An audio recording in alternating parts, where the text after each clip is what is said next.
Hi everybody, welcome back to my channel. My name is Joshua and you're watching About 5 Design. In this video, we'll be looking at case studies. So this is the last video in the Rene Burchell's Realtor Rebrand series. And if you've not watched the previous videos in the series, maybe check that out if you want to. So first of all, what are case studies? But before I answer that question, I want to answer the question of what isn't a case study. So a case study is not a presentation of the final outcome of your project. A case study, rather, is a closer look into the process of creating your project. So why do you need case studies? First off, case studies will win you clients with bigger budgets. And I mean it. Let me explain. So clients have needs. They have problems that they cannot see. So things like your social media strategy, your content strategy, it will help them see these problems and they may come to you for your service. But what if that is not enough to make them see that they have a problem? What if they want to work with you just because they like the outcome of your work? Or maybe they just stumbled upon your website by typing a quick Google search or just your portfolio or something. That's where case studies come in. You see, case studies position you as an expert in solving problems. Because your case studies will highlight the problems that you've solved for people before and how you solve them, as well as the beautiful and shiny outcome of the project that you worked on.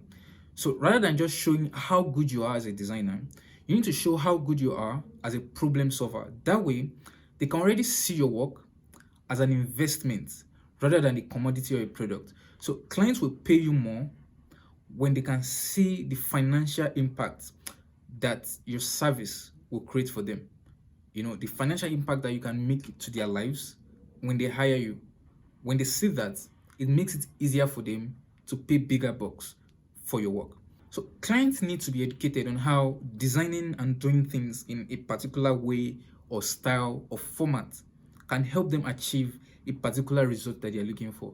Designers tend to get stuck on the aesthetic of the project, but the client does not see the relationship between the aesthetic and the monetary value.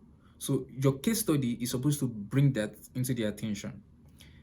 So what should your case studies include? There are four main parts to a case study actually. So there is the title, there's the introduction, and there's the content or the body, then there's the conclusion. This is not based on anything, it's just how easily I can break it down for you guys to understand. Okay, so I have prepared a case study for the Rene Burchell Realtor Rebrand project. It's up on my Behance page right now, and I will link that below if you want to go through it in greater detail. So I will use this case study to explain how to create case studies to you. Okay, so I said there are four parts to creating a case study. First off, we'll start with the title, right? So the title that I've made for this one is Clarifying, Repositioning, and Refreshing the Rene Burchell Brand.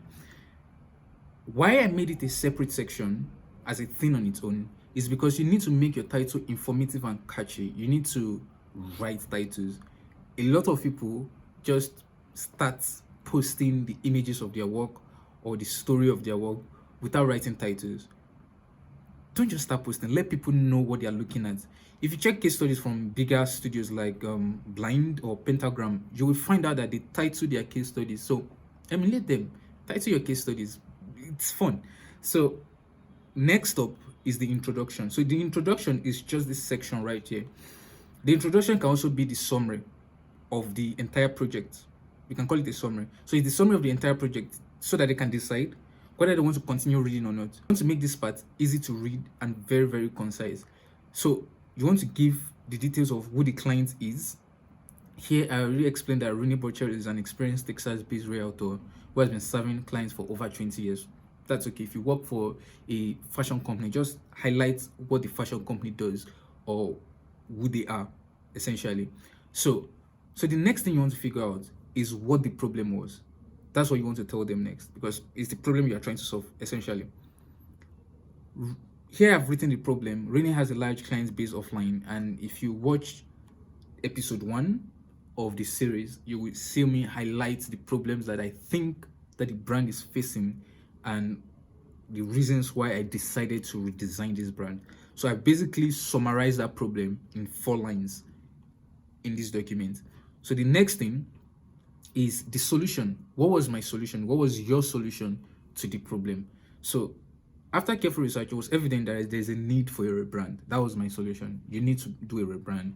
You need to reposition the Rene Butcher brand. You need to make your voice clearer and your position in the industry a lot more clearer. So that is the solution. What solutions are you providing to the problem? Write it in this section.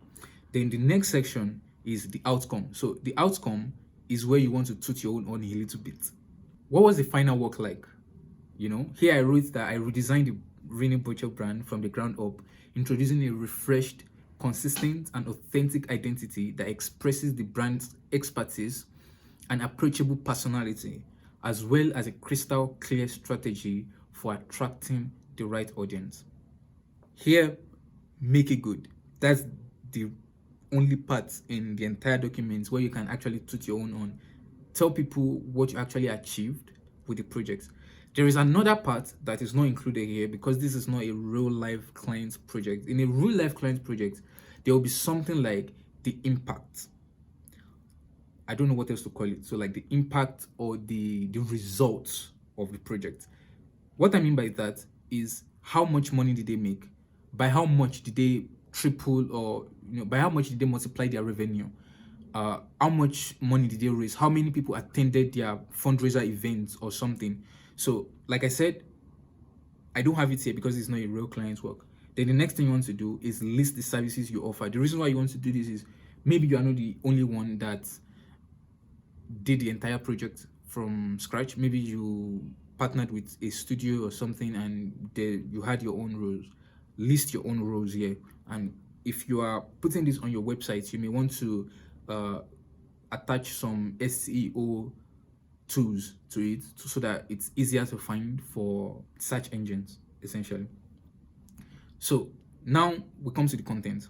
The content has a storytelling structure to it. So you need to narrate your process, your thoughts, your challenges. If you had any setbacks, you need to put them here. You need to show your peculiar approach to solving the problem. You need to go deeper into the problem a little bit if you want to. Like I've done here, I first of all try to look at the old system. What was there before? The logo, why isn't the logo working out? Why is their Instagram feed this way? Why do I think we need a rebrand? I'm going deeper into the problem. Then now you present your own solution. Here is where you start the excitement of the solution that you're trying to provide. So as you can see here, I started with the stylescape, the new identity, then going into the logo, the typography details, the color choices that I made, the proposed landing page, a reimagined social media look and feel, IG stories and templates and inspirations, and that was it. But let me explain what this is about. So when writing the content of your case study, don't put all the text at the beginning and bore people out. You want to lead them through the story. You want to tell a story visually. You want to make your aesthetics look very, very pleasing so that people find reason to want to scroll to the bottom of the page. Make the story interesting. Number two thing is, don't get too technical. Don't bore people with the details of your grid system or the pixel measurements and stuff. Remember that you are designing this for a client, for a potential client, not your fellow designers that you are trying to impress, not your supervisor or something that wants to know the detail of the pixels. Tell a story instead. Don't waste your time making yourself the hero of the story. Oh, look, I'm so good. Look at the attention that I paid to this, pixel detail. Focus on telling us how what you did affected the outcome of your project in any way. So first of all, look at what I said in terms of the logo mark. So the logo mark is a bold serif monogram. Why serif? Serif monograms are historic, they're authentic, and they give off that premium vibe. So it embodies the experience and expertise of the brand. I won't go ahead and start showing them how I measured out the thickness of the stroke of the monogram or the contrast or stuff like that. It doesn't really matter. No one cares. So for the typography as well, I mentioned what type I used and why I used that type. So it complements the logo in a very nice way, and it's is serif, but also has an approachable feel to it because the serif feels very soft, very friendly. Then I talked about the sans serif typeface as well, balancing out the serif monogram and the serif typeface that I've chosen for the logo type, and why I needed to do that, because the business is not entirely all traditional or all historic. They do all these things, they mix them up in an approachable way, in a modern way. The colors as well, I mentioned that the colors don't have any connotative meaning, like how some people try to use color psychology. I didn't. I mentioned that I try to retain elements of the old system into this new system. Same with the landing page, and where I don't have anything to say, I just don't say anything. I just show it and I mention what I want to mention. For example, a reimagined social media look and feel and all that stuff. So now you are done telling all of your story, you've showed all of your visuals, you've told a very beautiful story of how you solved the client's problem. The next thing you want to do is your conclusion. So for this one, there isn't any exact conclusion, and the reason also is because this is not a real client's project. The conclusion is basically the impact of the project. It's basically the results that your clients got. So if you did something for someone and they had like a financial result out of it, show that. Okay, if they start getting improvements in their numbers, add it to your portfolio, add it to your case study. Well, after doing this, we were able to record 2 times in engagement, 3 times more sales, 4 times more customer loyalty and stuff like that. So this is the part where you can begin to put into perspective of your next client what monetary value can be achieved by working with you. This is what is more important to your next potential client. They start to see how when your former client was making $50,000 a month, you double that to $100,000 a month. Spending $20,000 to achieve that result would not seem so mind-blowing or so expensive anymore, because now they are beginning to say, oh, shoot, he actually achieved this result. I can trust him enough with my money because I know I will achieve something similar. Okay, so you've come to the end of the video, but just to recap, make sure you title your case studies. Don't bore people at the intro. Make your introduction concise and clear so people want to read them. Then tell a story with the potential client in mind, not other designers or yourself. Then you conclude with the impact. So that's it for this video. If you want to check out the full case study, I'll link it down in the description below. So thanks for watching. Consider liking and subscribing to the channel if you haven't, and I will see you in the next one.